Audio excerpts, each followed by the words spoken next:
Welcome into Hurd Mentality. I'm Lamar Hurd, joining you again. We got two great guests once again joining the show. Later on, we will have Steve Messinetti, CEO of Habitat for Humanity, Portland Metro East, joining the show. But before we introduce our first guest, I want to give a shout out to all the teachers.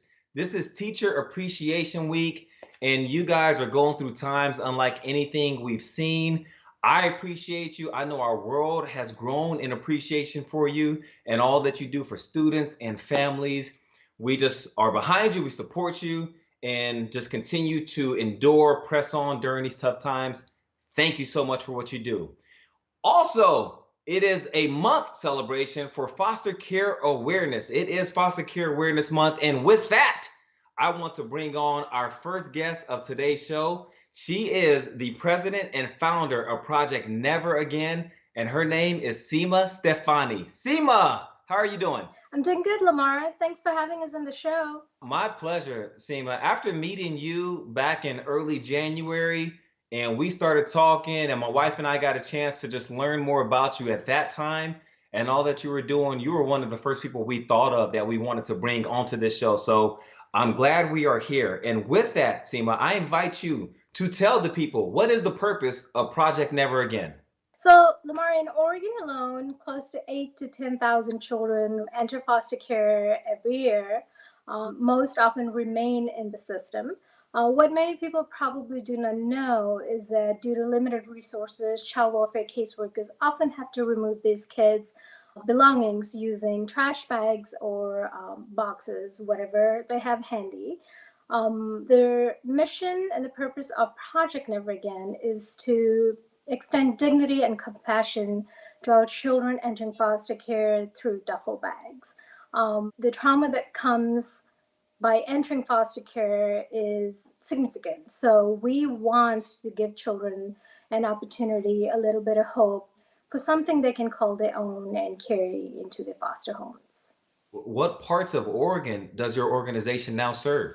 We started off, our plan was to start off with 3 counties, but just the mission alone, just by launching, we're just into our third year of operation. The community completely wrapped its arms around us. We're based in Washington County of Oregon. We currently serve all 16 child welfare districts in all 36 counties in Oregon. So that's essentially the entire state of Oregon. To date, we have served 3,200 children. So we've delivered brand new bags directly to the child welfare caseworkers. And then with this year's delivery, we're hoping to deliver 2,500 more. Wow. Seema, you keep talking about these bags. What goes into these bags that you're giving to all these kids? Yes, so our bags, we don't essentially pack anything in the bag. And the reason is our model, the way we are operating, is we are taking these bags directly to child welfare caseworkers so that they have these in their cars. So right now, child welfare caseworkers are housing these bags in their cars, and as they get calls for emergency removals, they actually keep them and hand it out to the children instead of garbage bags. We have included customized luggage tags to all our bags. Luggage tags gives them a sense of ownership along with the bag where they can write their name. We intentionally removed, which is so neat that this idea just popped up, but kids love it. Caseworkers actually like it because the tags do not have a section for addresses. We don't want to remind children how many homes they're moving into and that they actually are loved. We want them to feel that sense of belonging. So our goal, in a very small, simple gesture, bag, luggage tag, and our courage cards. Now the courage cards, which is pretty interesting, it began with the idea of a greeting card.